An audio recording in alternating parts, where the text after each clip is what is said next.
deux ce matin pour présenter cette démarche. Donc, à la fois donc, moi qui suis Sandrine Raffin, je suis la présidente, la fondatrice de LinkUp. Et Laetitia. Et moi, Laetitia Sartoris, qui suis directrice générale associée. Enchantée d'être là. Alors, Julie l'a dit, mais avant de commencer, si vous avez la possibilité donc, de couper caméra et micro, puisque cette conférence est également enregistrée pour pouvoir la diffuser en replay. Et puis, pour poser des questions dans la conversation à la fin, puisque nous sommes très nombreux ce matin, permet parfois, on propose surtout le fait de pouvoir poser des questions oralement. Là, on va vous proposer de le faire plutôt dans la conversation. Et puis, si nous n'avons pas le temps de répondre à certaines questions, on pourra toujours y répondre, toujours dans la conversation à l'issue de cette conférence. Alors, rapidement, LinkUp, donc, pour ceux qui ne nous connaissent pas, donc, nous sommes un cabinet spécialisé dans le domaine de la RSE, et on dit inspiré, puisque la RSE, très souvent, elle existe, elle préexiste, soit elle est exprimée, soit elle a déjà quelques années, pour sans doute la plupart d'entre vous, et on a besoin peut-être d'aller un peu plus loin et de la partager, puisqu'on est à la fois sur les aspects de consulting pour construire, animer cette RSE, travailler aussi, qui est un peu notre spécialité, sur les changements de comportement, ou peut-être notre singularité de travailler sur ces changements de comportement, mais également être en capacité de communiquer, et on va bien parler de ça, de cette communication vers l'interne, mais on travaille également évidemment sur tous les types de publics et notamment l'ensemble des parties prenantes. Donc, peut-être que certains d'entre vous le savent, nous sommes mariés cet été, nous nous sommes rapprochés d'un autre cabinet que nous connaissions déjà depuis quelques années. Et on a finalement décidé de se rapprocher parce que l'entreprise Elab, qui est un cabinet qui mêle à la fois études d'opinion et conseils en communication, et de notre côté aussi ce conseil sur les stratégies RSE, nous sentions que, et nous étions convaincus de la même chose, c'est-à-dire que l'entreprise doit devenir une entreprise contributrice pour pouvoir être vraiment dans ces enjeux qui animent aujourd'hui l'activité économique, et pas que les attentes des citoyens. Et puis, une approche commune également, le conseil objectivé, évidemment, pas de conseil en stratégie RSE sans une objectivation, j'allais dire des approches quasi scientifiques, pour vraiment bien regarder et proposer les engagements et conduire les engagements de des entreprises, de vos entreprises, mais c'est également la conviction et le travail mené par Elab depuis de nombreuses années déjà, de pouvoir bien objectiver aussi sur la connaissance à la fois de l'opinion et des attentes des parties prenantes et de construire ainsi des stratégies de communication. Alors, on va parler donc RSE au sein de l'entreprise et RSE perçue par les salariés. Et puis, voilà, quelques enquêtes, il y en a d'autres qui sont parues encore là tout récemment. Mais on voit que dans les entreprises, le top 3 des attentes vis-à-vis de la RSE et de la RSE de leur entreprise, c'est d'abord l'item de la transparence, puisque 2 employés sur 3, et peut-être c'est le cas dans votre entreprise, peut-être certains au niveau du comité de direction, du commerce ou du marketing connaissent, ou de l'RH bien sûr, quelle est la stratégie RSE de leur entreprise, ou pourraient peut-être un tout petit peu en parler, mais 2 sur 3 ne savent pas si leur entreprise a mis en place une politique RSE, une stratégie RSE. Et d'après cette étude de l'Obsoco, et puis il y a une autre enquête aussi qui est citée ici, qui a été réalisée par Tridom, eh bien 64% d'entre eux souhaiteraient en savoir plus et mieux comprendre, mieux connaître ce que fait leur entreprise.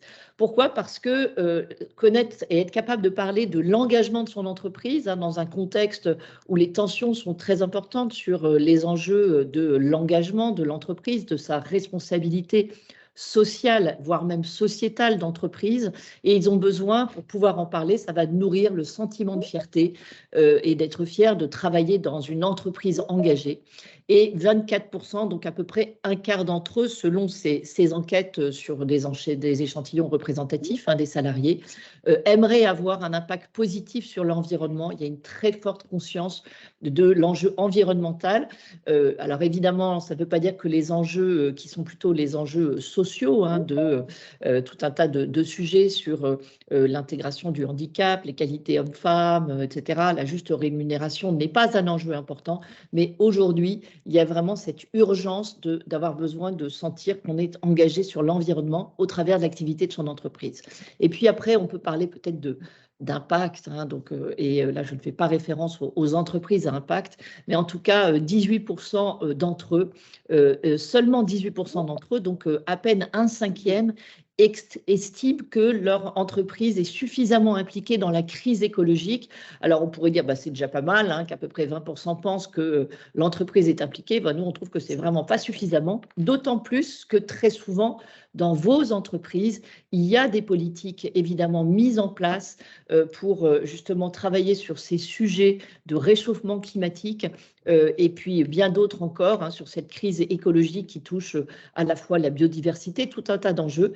Très souvent, les démarches existent, mais elles ne sont pas connues et elles ne sont pas partagées ou difficiles parfois à partager. On a entendu encore récemment des témoignages en disant mais quand on fait un questionnaire dans notre entreprise, finalement, un très petit nombre de salariés vont répondre à ces questionnaires autour de la RSE. Donc, comment créer de l'intérêt puisqu'il y a à la fois une attente et puis à la fois un peu une difficulté pour les salariés de s'approprier l'engagement de l'entreprise. Donc, comment engager l'interne, comment mobiliser l'interne, comment mieux informer l'interne, c'est de ce dont nous allons vous parler avec Laetitia aujourd'hui. Alors, l'empowerment des collaborateurs ou comment donner de l'autonomie, hein, à la fois pour en parler, de l'autonomie pour contribuer, eh bien pour nous, ça passe par, et on l'a vu au travers des études que je viens de mentionner, de la capacité que vont avoir les collaborateurs de parler avec fierté de l'engagement de leur entreprise. Hein. C'est ce que on va appeler le « je sais ».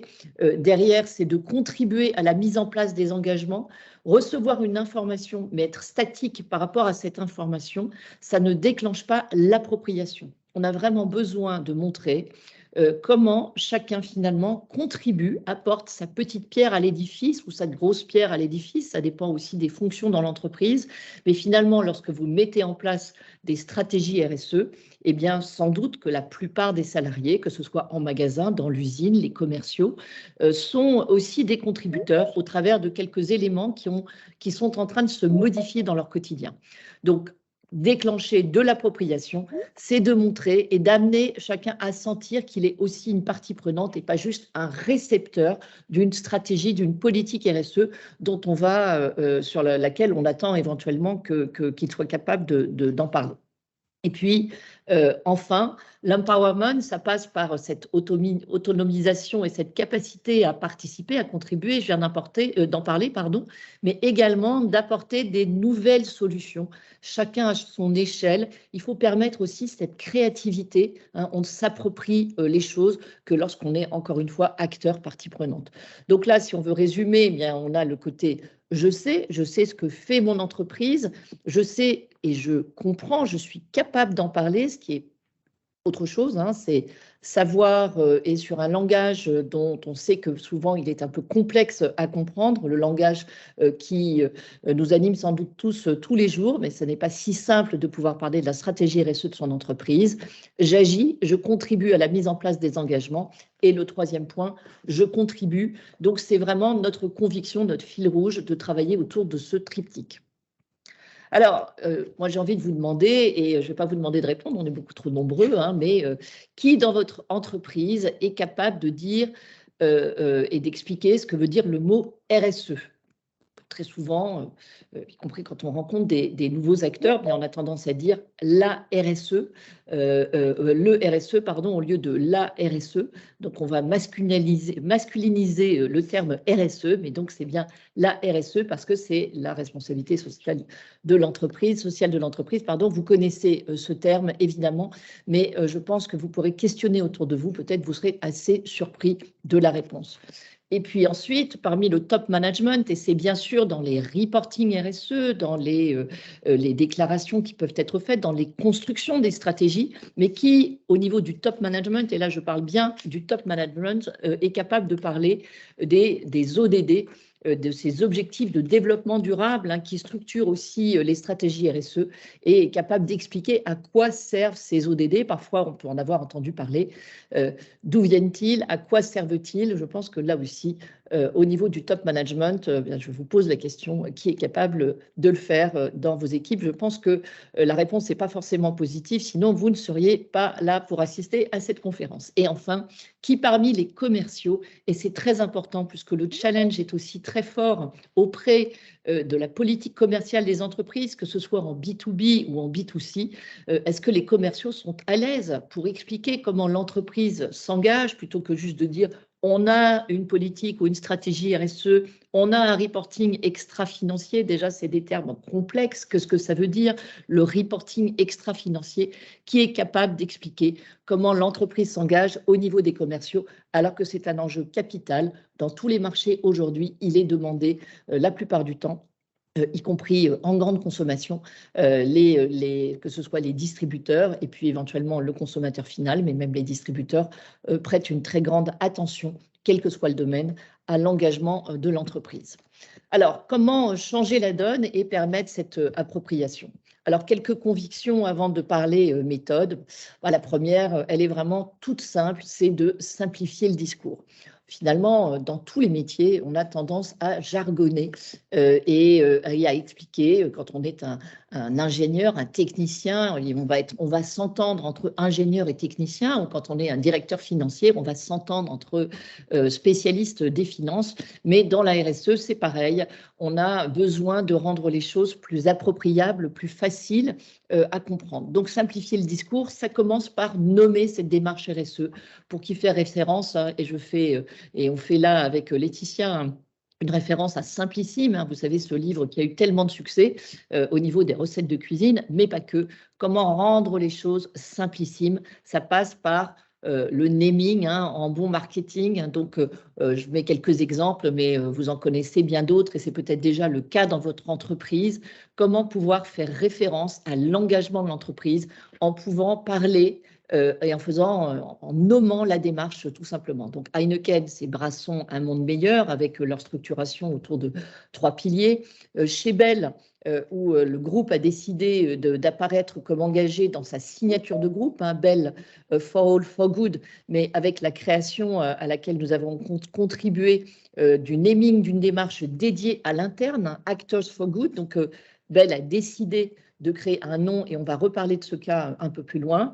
Du côté de Kellogg, j'en reparlerai également, un travail sur cultivons la simplicité qui est l'expression de la démarche RSE. Et sur Kellogg, c'est un exemple aussi intéressant, un peu comme Heineken, ce sont des entreprises internationales, mais il y a eu le besoin qui s'est fait sentir au niveau européen. Ça a démarré par la France et c'est la France qui a porté cette démarche en premier de nommer la stratégie RSE. Je pourrais vous parler de Destination Sustainability pour Air France, la démarche Eden sur Rome JM, etc., etc.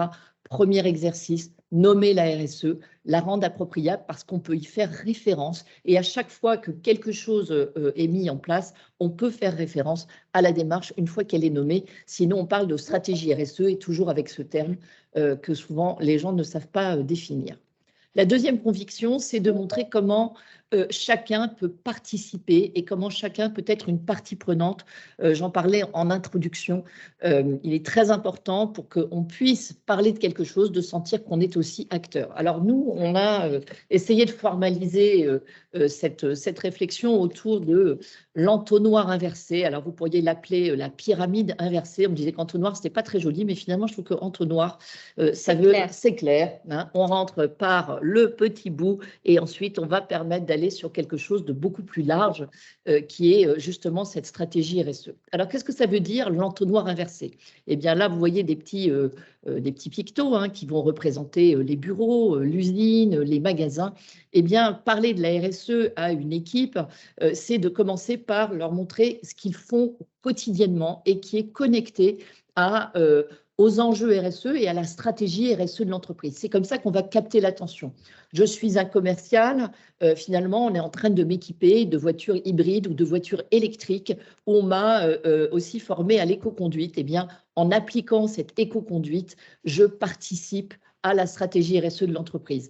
en magasin, vous aurez facilement les exemples, que ce soit auprès des porte-manteaux issus du recyclage ou que l'on souhaite recycler, que ce soit au niveau des luminaires, que ce soit au niveau des matériaux, que ce soit aussi en mettant en place un plan de sobriété sur lequel sans doute tous vous êtes en train de travailler ou de contribuer, ou que ce soit dans les bureaux ou dans les différentes fonctions. Qu'est-ce qui est fait quotidiennement, qui est connecté avec l'entreprise et la stratégie de l'entreprise. Et à partir de là, on va pouvoir raccorder ce qui est fait ou sur une chaîne où on a pu changer les packaging pour être sur des packaging recyclables ou issus du recyclage. Eh bien, on va pouvoir connecter ce quotidien avec la politique bas carbone, par exemple, de l'entreprise, sa stratégie pour diminuer son empreinte carbone. On va pouvoir le connecter sur les enjeux sociaux de l'entreprise, son engagement sur, encore une fois, le handicap, l'égalité des chances, etc., etc., ou bien encore sur la politique environnementale, quelle que soit la façon dont la stratégie RSE est organisée, mais comment connecter ce quotidien avec la big picture. Et enfin, montrer que finalement, ces petits ruisseaux font des grandes rivières, quel est l'impact aussi plus global, comment finalement l'ensemble de ces petits gestes vont permettre d'atteindre les objectifs chiffrés donc, du secteur de l'entreprise, hein, peu importe si on est une entreprise ou une organisation sectorielle ou une entreprise, pour mettre en perspective les impacts plus globaux. Donc l'entonnoir inversé, c'est de démarrer du particulier pour aller au plus large, qui est souvent une très bonne méthode pour expliquer beaucoup de sujets. On parle d'un exemple et on vient ensuite montrer comment ça vient contribuer à des objectifs de développement durable, que ce soit ceux de l'entreprise, ceux du secteur et plus globalement ceux qui nous concernent aussi tous, les enjeux du développement durable de la planète et de l'activité économique. La troisième conviction, c'est de mettre en place un programme thématique, itératif et multicanal. Alors, ça veut dire quoi ? Beaucoup de mots, beaucoup de jargon, hein, je vous parlais de jargon tout à l'heure. Bon, un programme thématique, ça c'est très simple, c'est-à-dire on ne va pas expliquer la RSE en une fois. C'est complexe quand on n'en a pas encore entendu parler et ou quand on a juste des connaissances assez faibles sur le sujet. Chacun a un petit vernis, évidemment, quel que soit son niveau, mais on a vraiment besoin d'expliquer les choses par étapes. Et puis, multicanal et peut-être aussi adapté, on va en parler dans un instant, aux différents types de cibles. Alors, je prends l'exemple ici du programme qu'on continue d'animer avec les équipes du groupe Bell, hein, qui est un client que nous accompagnons depuis de nombreuses années chez LinkUp. Eh bien, il y a eu donc sur une démarche qui est partie de la France, que le siège est en France, mais qui concerne donc 80 pays. Donc, l'idée de créer des toolkits permettant à chaque pays ensuite d'adapter la démarche avec donc à la fois des guidelines pour les différents pays, des vidéos de lancement thématiques. Pour l'instant, la thématique du bas carbone a été traitée, vous le voyez, par des infographies pour faire des posts à la fois internes mais aussi externes. Bien communiquer sur sa RSE en interne, c'est aussi être fier de cette RSE à l'externe et de la communiquer au-delà des reportings extra-financiers. Un lancement aussi avec des quiz pédagogiques, des affiches, et puis de montrer que justement toutes ces petites actions peuvent avoir un impact important pour la planète.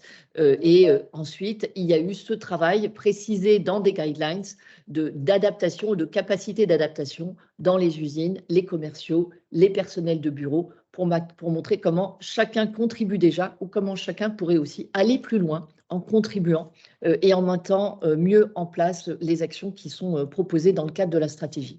Donc, ça a démarré par le plan bas carbone de Bell. Et puis, ça va se poursuivre sur des thématiques qui sont des thématiques d'importance, sur la nutrition, par exemple, l'alimentation durable pour le groupe Bell, des thématiques d'importance sur les enjeux sociaux, etc. Donc, animer ce programme, donc des programmes qui très souvent vraiment vont s'exprimer dans le temps. On ne fait pas juste un coup, on explique la RSE, mais on prévoit un travail sur une année, 2 années, voire plus, pour pouvoir ensuite mettre à niveau chacun et de montrer comment l'entreprise avance sur ces enjeux. Alors ensuite, on a aussi cet enjeu d'adapter le programme aux différents groupes de publics cibles. Et je regarde l'heure aussi pour respecter le timing. Tout va bien. Donc, tout va bien. Alors, évidemment, on a des enjeux qui sont… pour nous, l'enjeu, c'est que tout le monde participe à la RSE. Mais souvent, sur la direction, eh bien, on a les directions RSE hein, qui savent et qui maîtrisent ce vocabulaire dont vous faites sans doute partie. Et ensuite, on a vraiment une problématique de mieux partager et de former les COMEX. Je vais venir sur l'encadrement, hein, le COMEX ne suffit pas, mais très souvent, parce qu'une partie de l'encadrement va être formée et concernée au marketing par les packaging, par le marketing durable, par la façon dont on va faire son marketing aussi en termes de brand content, de contenu, de positionnement. Mais au niveau des COMEX, on a différentes fonctions et cette nécessité d'acculturer les COMEX, et on n'en parlera pas ici aujourd'hui, mais nous avons aussi mis en place une formation très rapide des COMEX que nous proposons en une demi-heure et une dizaine de thématiques avec des intervenants externes, une demi-heure pour les membres des COMEX pour mieux comprendre ce dont on parle, quels sont les enjeux qui se cachent derrière ces mots et derrière les sujets qui sont traités dans les engagements ou les reportings extra-financiers lorsqu'ils sont déjà formalisés, lorsqu'ils existent. Et je rappelle qu'en 2023, on va avoir vraiment cette nécessité d'inclure beaucoup plus globalement le pilotage de l'entreprise et de le lier à ces reportings extra-financiers qui vont devenir obligatoires de façon beaucoup plus large que ce n'était le cas jusqu'alors. Donc ensuite, l'encadrement, donc très important que l'encadrement dans toutes les fonctions soit capable de comprendre et de parler, si on veut qu'en dessous, on soit aussi capable de le faire, de l'engagement de l'entreprise, de pouvoir la raconter. Donc là, ça nécessite souvent ces formations à la démarche globale et de cibler l'encadrement par des outils thématiques dédiés, peut-être plus approfondis que ceux qu'ensuite on va partager avec les équipes qui sont peut-être un peu moins concernées, en tout cas par la mise en place des stratégies et des politiques, mais évidemment seront concernées au quotidien par leur mise en application, voire la contribution à cette mise en application.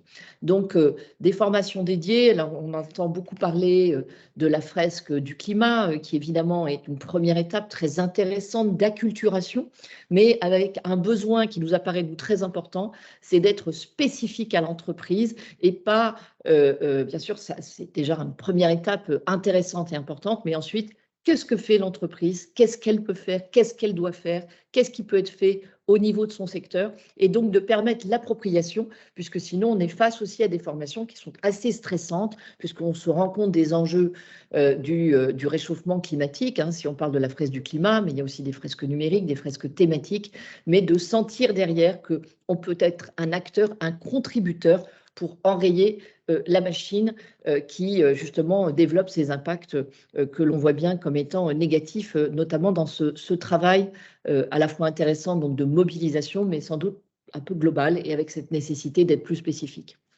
Les commerciaux, j'en ai parlé en introduction, donc comment créer une trade story vraiment dédiée à vocation à la fois interne et expert, donc comment raconter en fait de façon, j'ai envie de dire presque, non pas de greenwashing, surtout pas, mais presque séduisante, hein. On peut être séduisant et parler de la RSE, en parler dans des termes simples qui puissent être appropriables aussi pour les commerciaux, et puis les personnels dans les usines, dans les magasins qui peuvent, on peut leur montrer comment ils sont reliés à chaque thématique pour trouver un ancrage personnel, et trouver un ancrage personnel localisé pour mobiliser plus largement. Laetitia va en reparler dans un instant, mais c'est un point vraiment très important. J'en parlais aussi un peu en introduction.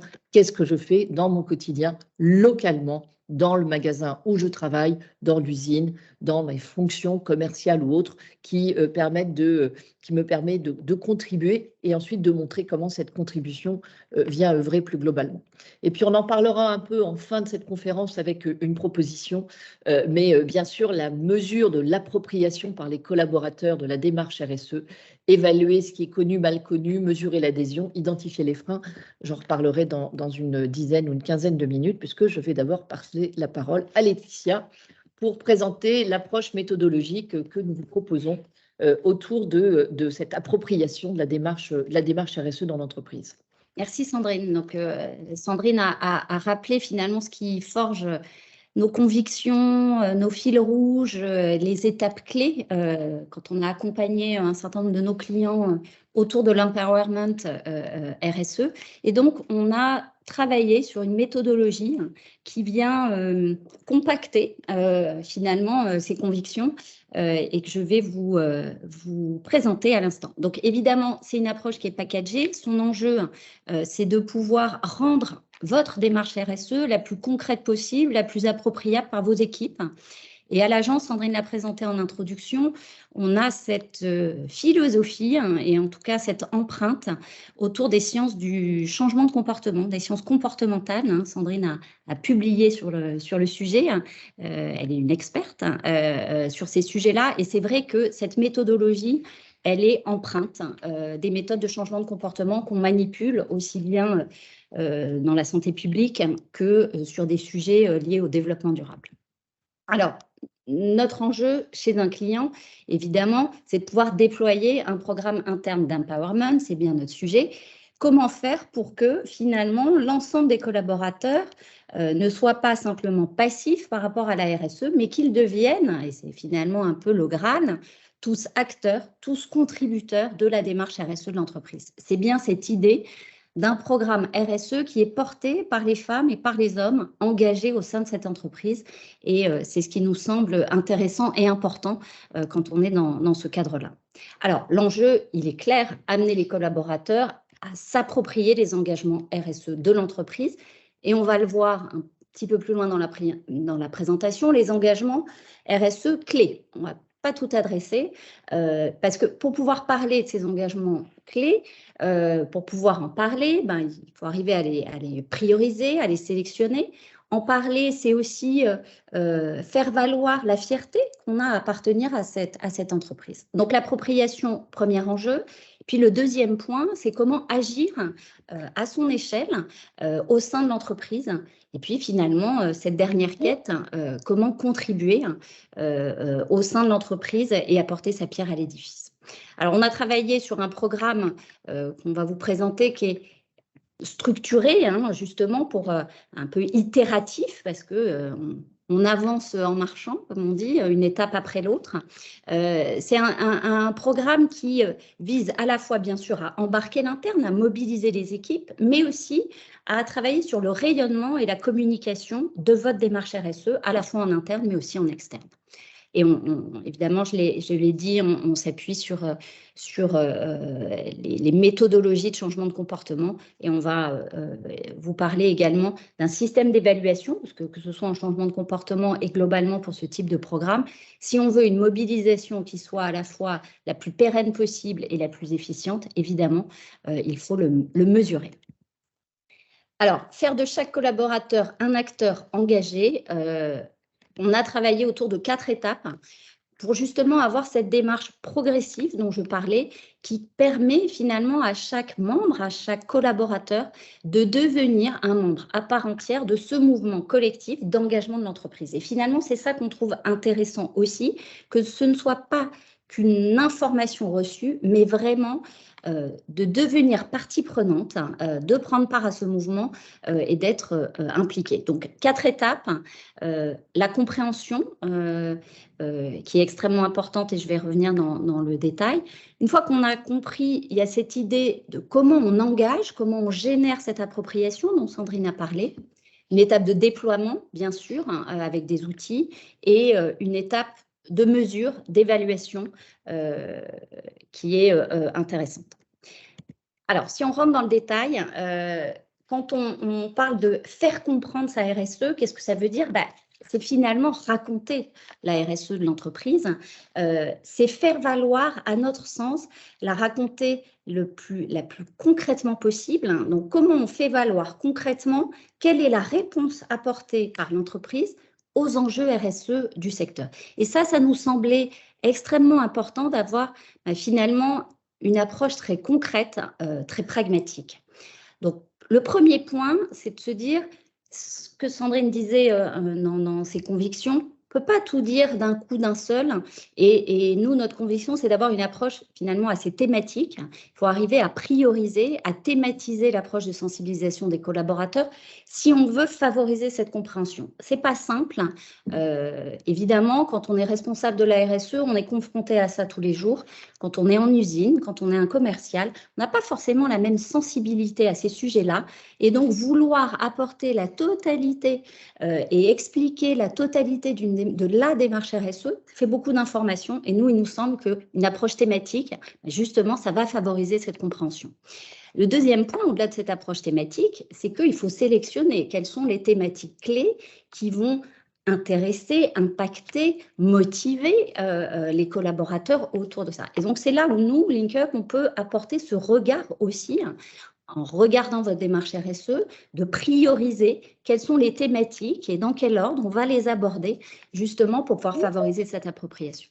Le deuxième point, c'est le côté très concret, très pragmatique de cette approche. C'est cette idée vraiment de mettre en regard le constat, l'impact de l'entreprise et la solution apportée. Et ça, c'est un point clé, et Sandrine le disait, si on n'arrive pas à apporter et à faire valoir finalement ces trois points très concentrés ensemble, on peut avoir à la fois une déperdition, mais aussi un sentiment un peu de frustration et rester dans un discours trop théorique. Donc vraiment, notre conviction du concret. On a mis l'exemple là autour du réchauffement climatique, le constat sur le réchauffement climatique, quel est l'impact effectivement des entreprises d'un même secteur, et on va mettre au regard la mesure de l'empreinte carbone, où en est l'entreprise et comment et quelles sont les actions qu'elle va mettre en œuvre pour diminuer ses impacts au niveau de ses GES. Donc voilà, une approche vraiment pragmatique. Sandrine parlait des fresques du climat. C'est vrai que c'est des approches qui sont extrêmement intéressantes, qui sont aussi thématiques, mais qui peuvent générer un petit peu ce sentiment de frustration, voire un peu d'angoisse, de pessimisme, parce que les solutions ne sont pas là. Et nous, justement, c'est vraiment l'enjeu de toujours raccrocher les solutions dans nos approches. En tout cas, c'est ce qu'on fait avec nos clients. Être le plus clair possible et le plus accessible possible par rapport à notre public. Première phase, la compréhension. Deuxième phase, comment on engage nos publics, comment on génère et on facilite l'appropriation. Là aussi, Sandrine l'a expliqué, c'est notre méthode de l'entonnoir inversé. C'est cette idée de démontrer que chaque collaborateur est un acteur de l'engagement de l'entreprise à son échelle. Et ça, on va faire cette démonstration. Il apporte sa pierre à l'édifice. Informer, ça ne suffit pas, c'est un bon point, il est important, mais il faut arriver à impliquer les collaborateurs, il faut arriver à leur faire prendre conscience qu'ils sont déjà acteurs à leur échelle. Sandrine prenait l'exemple des packaging et de cet homme ou de cette femme sur la chaîne de fabrication qui se rend compte de ce qu'il fait en emballant parce qu'on lui a expliqué que le packaging était en matière recyclée et recyclable. C'est vraiment cette idée de permettre à chacun de se sentir partie prenante de la démarche RSE de l'entreprise. Alors, comment on fait pour susciter cette adhésion des collaborateurs? C'est cette idée de mettre en perspective comment, au sein de leur travail, de leurs tâches quotidiennes, de reconnecter, c'est ce que disait Sandrine, avec les engagements RSE. Et c'est là où la méthode de l'entonnoir inversé, cette idée pour chaque groupe cible dans l'entreprise d'identifier quel va être le point d'entrée qui va susciter cet intérêt et qui va permettre cette appropriation. Donc, il y a un vrai travail par l'exemple de creuser ça et de creuser ça, bien sûr, avec vous, responsable RSE, qui connaissez votre entreprise et aussi avec notre regard extérieur pour donner finalement un point de vue extérieur, c'est ça. Troisième point, évidemment, déployer en ciblant les différents publics. Comment on va valoriser, comment on va diffuser la démarche RSE autour des thématiques qui ont été définies. On les a priorisées, c'est ce qu'on disait. Donc, pour chaque thématique, c'est cet enjeu de proposer des formats et des contenus qui vont être adaptés à chacun des publics cibles concernés. Sandrine en a parlé, on ne parle pas de la même façon à la direction, aux cadres, qu'aux commerciaux, et on ne va pas les intéresser sur les mêmes sujets.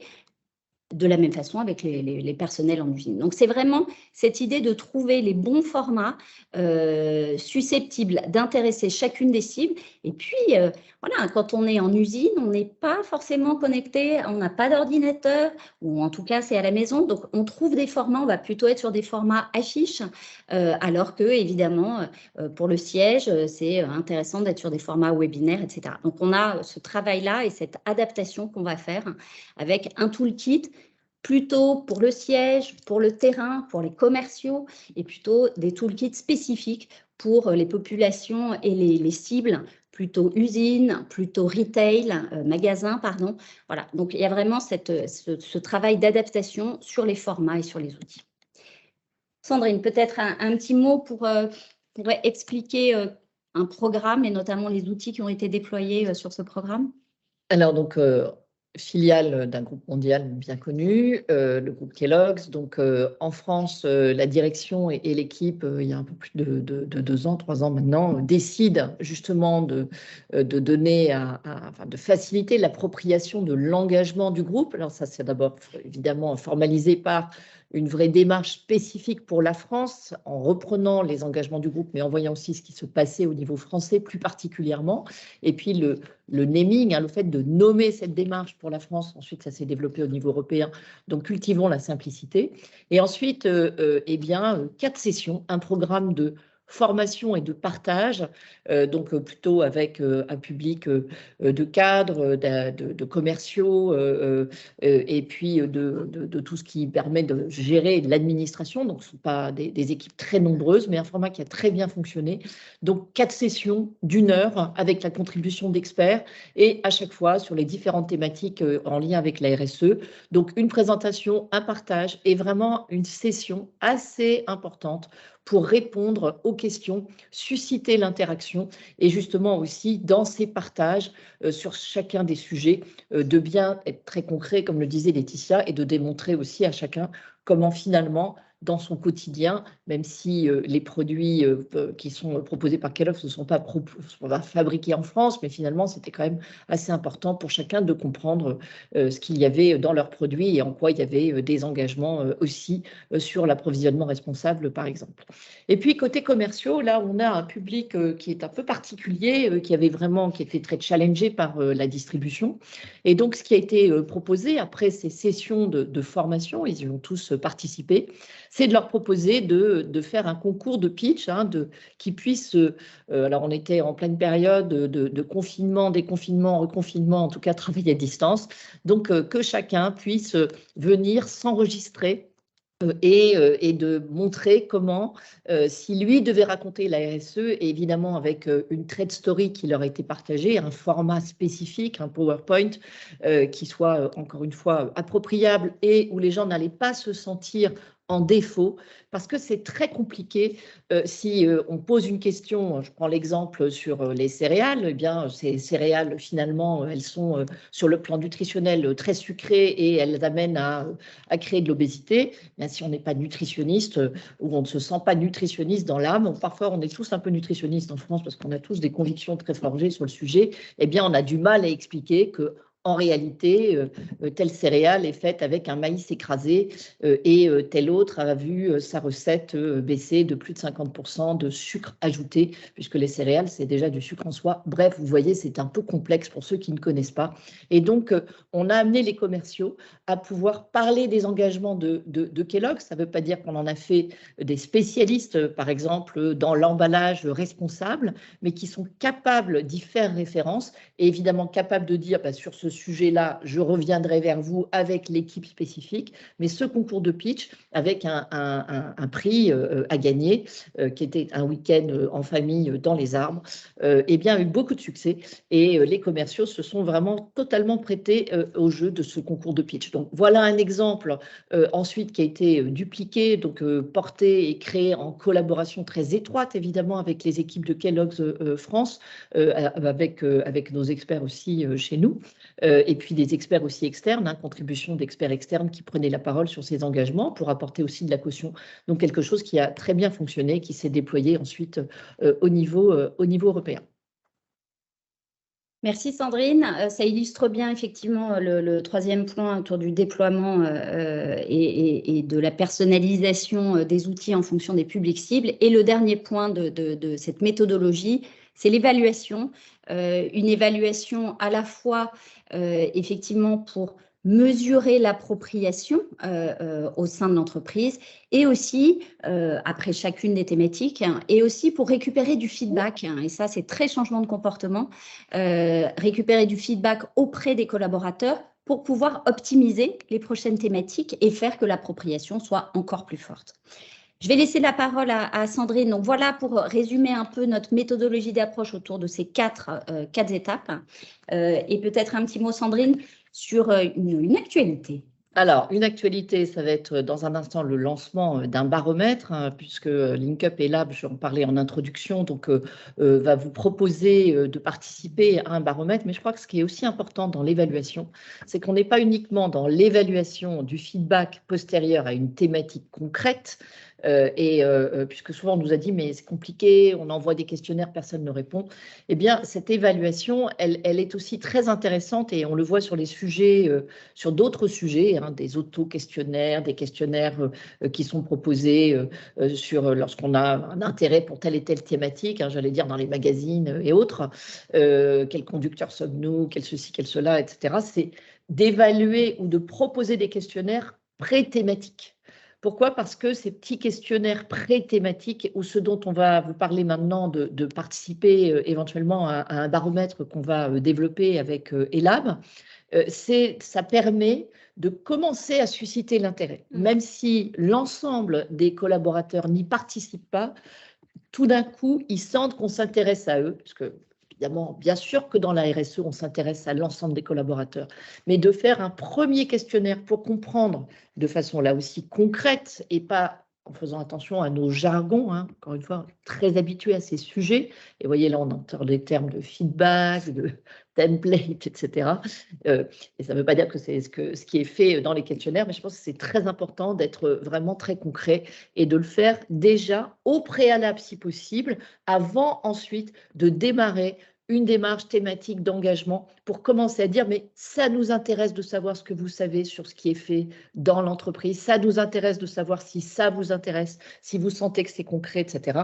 Et c'est donc pour cette raison qu'on vous propose et que nous allons lancer donc avec Elab qui travaille justement sur ces études, des études appliquées à l'action ensuite et à la mise en place de stratégies de contribution. Donc un baromètre RSE qu'on a appelé baromètre entreprise engagée, collaborateurs impliqués, puisque l'idée c'est que ces collaborateurs soient impliqués dans l'engagement, se sentent impliqués dans l'engagement et puissent même contribuer dans leur quotidien à la mise en place de vos politiques et vos stratégies RSE à tous les niveaux de l'entreprise. Alors, mesurer l'appropriation par les collaborateurs de la démarche, c'est intéressant de le faire d'une manière barométrique.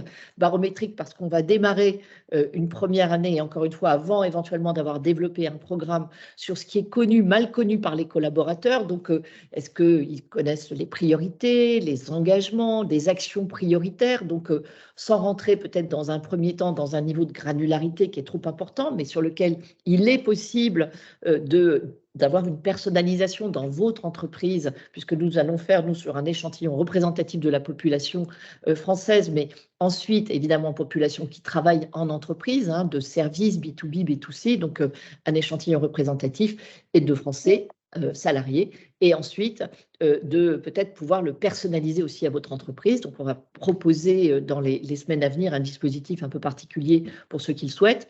Mesurer l'adhésion, est-ce que les gens ont le sentiment que la stratégie va dans le bon sens, que le rythme des changements, est-ce qu'il est trop lent, est-ce qu'il est juste comme il faut, est-ce qu'il est trop rapide? Demander leur opinion. Hein, je pense que c'est important, pas seulement leur dire est-ce que vous adhérez à ce qui est fait, mais qu'est-ce que vous en pensez? Et peut-être s'exposer à ce que certains disent, mais c'est trop lent, on n'est pas assez contributeurs, etc. Il y a toutes sortes d'opinions dans l'entreprise à tous les niveaux, mais justement, il faut pouvoir s'exposer à la compréhension de cette opinion. Et vous verrez qu'après la mise en place du programme, eh bien, cette opinion va bouger. Et puis, je sais ce que l'on attend de moi dans le déploiement de la stratégie RSE. Est-ce que les gens le savent, la façon dont ils peuvent contribuer, la façon dont ils contribuent au quotidien? Est-ce que, donc là encore, on est très concret et on n'est pas juste sur la connaissance, mais on est sur la contribution. Et je pense que c'est un peu le maître mot de notre présentation. Voilà. Alors, on identifie aussi les freins. Quelles sont les tensions perçues éventuellement par rapport au business? Est-ce qu'il y a des difficultés techniques? Alors, encore une fois, on ne va pas rentrer dans un niveau de granularité trop important, mais avec cette possibilité d'adapter au secteur. Et puis, aussi, bien sûr, cette pression sur les prix, puisque dans un contexte inflationniste, on a vraiment aujourd'hui aussi un sentiment un peu de difficulté, puisque on a du mal à pouvoir peut-être aller plus loin sur le sourcing responsable, le changement des packaging, etc., puisqu'on a aussi cette pression sur les prix. Donc, de mieux identifier les freins tels qu'ils sont perçus dans l'entreprise et comment vous allez, et en étant très informé, mieux adapter votre stratégie grâce à cette mesure de la compréhension de ce que vous faites déjà aujourd'hui qui va commencer à enclencher la discussion. Les salariés vont en parler entre eux et évidemment, avec ces difficultés que le soulignait Laetitia tout à l'heure, tout le monde ne peut pas éventuellement répondre, mais il y a aussi avoir une première, tout le monde n'est pas connecté, hein, quand on travaille à la chaîne, on n'est pas forcément connecté, mais on peut aussi, il y a des moyens de faire passer des questionnaires papier avec des ambassadeurs dont on n'a pas parlé aujourd'hui, mais c'est aussi dans une ambition plus importante, on peut aussi mettre en place, comme on a pu le faire chez Bell, des ambassadeurs. Je vois que Julie apparaît pour me dire que c'est la fin, donc je termine en présentant cette étude nationale qui pourra servir à la fois de benchmark, hein, donc qui va être réalisée par ELAB sur un échantillon représentatif selon les tailles d'entreprise, les catégories socio-démo, etc., 10-15 questions sur 1000 salariés avec des indicateurs permettant de relier à l'âge aux catégories socio-professionnelles qu'on va lancer début 2023. La possibilité, sur la base des mêmes questions nationales, mais aussi en ajoutant des questions spécifiques, d'avoir cette interrogation au sein de votre entreprise et auprès des salariés, avec un focus peut-être par population cible, hein, sur les managers nouveaux recrutés ou autres, à caler ensemble, et puis de proposer un rapport qui présenterait justement versus l'étude barométrique nationale, les résultats dans votre entreprise, leur mise en perspective, et puis de présenter tout ça devant le COMEX et le CODIR, qui est aussi un facteur d'appropriation, d'engagement du COMEX, du CODIR, je pense qu'il est assez important. On en a parlé lors de cette présentation. Donc, je m'arrête là, Julie. Donc, ça, c'est un peu notre cri de ralliement, tous contributeurs, donc dans l'entreprise, à l'extérieur de l'entreprise. Et puis, on va aller regarder peut-être quelques questions qui ont été posées dans la conversation. Si tu les as vues, tu vas nous dire. Voilà. Effectivement, on avait une première question de Ségolène qui nous disait « Bonjour, que conseillez-vous en termes d'outils pour lancer un baromètre interne quand on a des salariés sous site qui ne sont pas connectés ?» Et j'avais une autre question de Anne qui est qu'on a présenté des cas de grands groupes, mais comment on fait aussi pour réussir sur une démarche d'engagement dans les TPE, PME? Est-ce qu'il y a des ajustements de notre méthode en fonction du profil de l'entreprise? Alors, j'ai envie de dire deux choses. Alors déjà sur la première question, hein, sur mesurer le baromètre interne, je pense que peut-être on y a répondu un peu vers la fin, mais donc, parce que j'ai rapidement parlé d'ambassadeurs, hein, évidemment, idéalement, on va avoir des correspondants sur les sites de l'entreprise, que ce soit des sites dans des sociétés de services, que ce soit, mais d'avoir et de recruter des ambassadeurs et d'animer un réseau d'ambassadeurs. Alors, on pourra peut-être en parler un peu plus si vous le souhaitez en nous interrogeant sur le sujet, mais ce que nous avons mis en place, par exemple, avec les équipes Bell, enfin qu'on a proposé, que les équipes Bell ont mis en place avec les RH, c'est de pouvoir voir qui avait envie d'être un peu un ambassadeur, à la fois pour mettre en place les outils de communication, mais aussi pour aller faire et d'aller proposer des questionnaires. Et puis, un bon outil, évidemment, ce sont les smartphones, puisque quand on travaille aussi sur les sujets de mobilisation en population, on s'aperçoit que finalement, bon nombre, et aujourd'hui, c'est vraiment assez facile de développer aussi un petit questionnaire sur le smartphone, relayé avec quelqu'un capable de l'expliquer pourquoi on fait ce type de questionnaire, et puis ensuite de proposer proposer aussi ces questionnaires éventuellement avec une capture. Depuis le Covid, on sait beaucoup mieux utiliser les QR codes dans les restaurants ou pour évidemment montrer sa preuve de vaccination, etc. Donc, il y a vraiment ce type de possibilités. Et le bon vieux papier aussi, Oui. C'est-à-dire que le questionnaire aussi, particulièrement sur les populations plus usines, je pense à un de nos clients qu'on accompagne avec le programme Grain de Forme, qui a travaillé là-dessus, au-delà des ambassadeurs sur site, qui est un bon moyen de récupérer effectivement du feedback qualitatif, mais on a également mis en place, en tout cas Jacques Brossard a mis en place des questionnaires papier plus spécifiques pour la population des usines, pour récupérer du feedback. Et penser de manière à ce que ce soit facile à évidemment ensuite de collecter toute l'information. Alors, le deuxième point, PME, TPE, j'ai envie de dire, plus l'entreprise est grosse et internationale, plus on a un risque de déperdition. L'approche, elle est la même. Si on a une entreprise avec, que ce soit 50, 100, 200 salariés, eh bien, on va avoir peut-être encore un peu plus de proximité et cette capacité à réfléchir. Et on peut être une TPE, une PME, mais de nommer malgré tout sa démarche RSE pour que ce ne soit pas la démarche RSE, mais qu'elle ait un nom. Que ce soit aussi le fait de permettre à chacun de comprendre comment il peut contribuer. On a besoin de la contribution de tous, quelle que soit l'échelle de l'entreprise. Donc, il nous semble, et quand je parlais de Kellogg's tout à l'heure, en France, c'est une PME, une belle PME, certes qui appartient à un groupe international, mais quand on parle de 150 personnes, on n'est pas sur un nombre très important. Donc, j'ai envie de dire la même démarche, thématiser, rendre concret, des infographies. Vous l'avez vu, on est passé assez rapidement, mais comme vous le savez, on est aussi agence de communication sur les sujets de la RSE.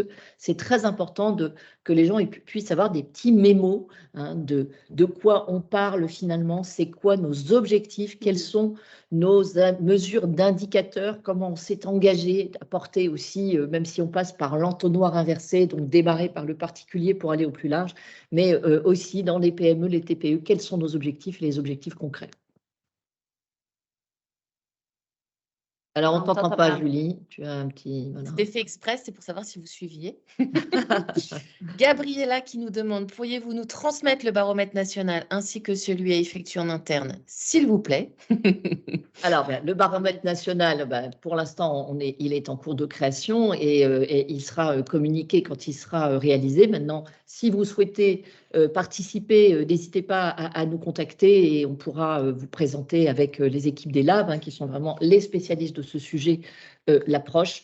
Mais tout ça, l'enquête, lorsqu'elle sera réalisée, elle sera partagée évidemment auprès de tous ceux qui le souhaitent et puis aussi au niveau de la presse. Donc, on va bien enregistrer vos coordonnées, mais n'hésitez pas à nous contacter si vous souhaitez que ce baromètre soit aussi déployé de manière plus spécifique dans votre entreprise, de manière à avoir cette mesure et de commencer à préparer l'appropriation. En tout cas, de continuer à la nourrir, vous ne partez peut-être pas de zéro. Une autre question. Conseillez-vous des ambassadeurs par service ou par site? Alors, c'est une très bonne question. Et je pense que c'est vraiment, ça dépend à la fois de la taille des sites, ça dépend de votre organisation, ça dépend de vraiment beaucoup de sujets. On a eu une réflexion à un moment donné qui finalement n'a pas été déployée pour l'instant, mais dans une grande chaîne d'hôtellerie internationale, eh bien, il nous fallait des ambassadeurs à la fois idéalement au niveau de l'hôtel en question. Et puis, c'était vraiment intéressant aussi que par service, donc par exemple le service des femmes de chambre, le service de la restauration, il puisse y avoir des ambassadeurs parce que dans la restauration, on a des enjeux très, très importants sur le gaspillage alimentaire qui ne sont pas les mêmes si on fait la méthode de l'entonnoir inversé que ceux des femmes de chambre sur lesquels on va et auprès desquels on va insister sur un certain nombre de sujets autour des échantillons pour relayer aussi lorsqu'elles discutent avec les clients le pourquoi on est passé d'échantillons individuels à d'autres types de mise à disposition des produits de confort et d'hygiène qui sont proposés dans les chambres, etc.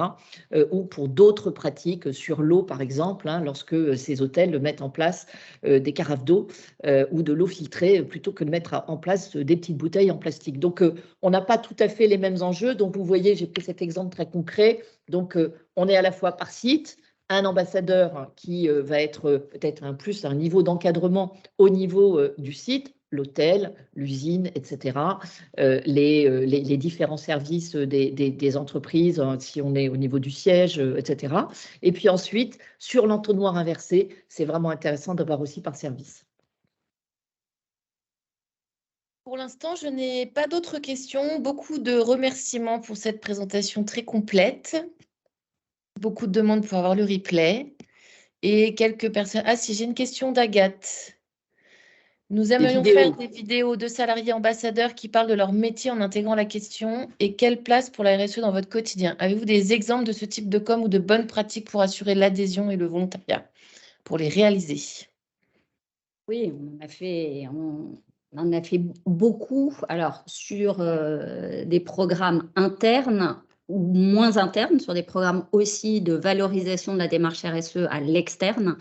C'est vrai qu'on croit beaucoup chez LinkUp en l'incarnation des collaborateurs pour raconter finalement comment ils vivent la RSE et quels sont les engagements qu'ils portent en interne en lien avec leur quotidien. Donc oui, on l'a. Ça, c'est une très bonne initiative. J'ai envie de dire, il faudrait juste pas leur demander qu'est-ce que vous faites sur la RSE. C'est-à-dire, est-ce que plus précisément, et c'est pour ça qu'on parlait de thématique, donc d'une part, plutôt que ce soit la RSE, que ce soit Cultivons la simplicité, le programme ACT chez Air France, hein, par exemple, aussi, auquel on a contribué pour créer et nommer ce programme en interne, avec toute la difficulté qu'il peut y avoir dans l'aviation, mais de comment les collaborateurs, puisque je prenais cet exemple, comment les personnels de cabine peuvent ont le sentiment de participer et avoir mis en place des démarches pour diminuer les déchets, mais d'être peut-être un peu spécifique et d'angler vos interventions.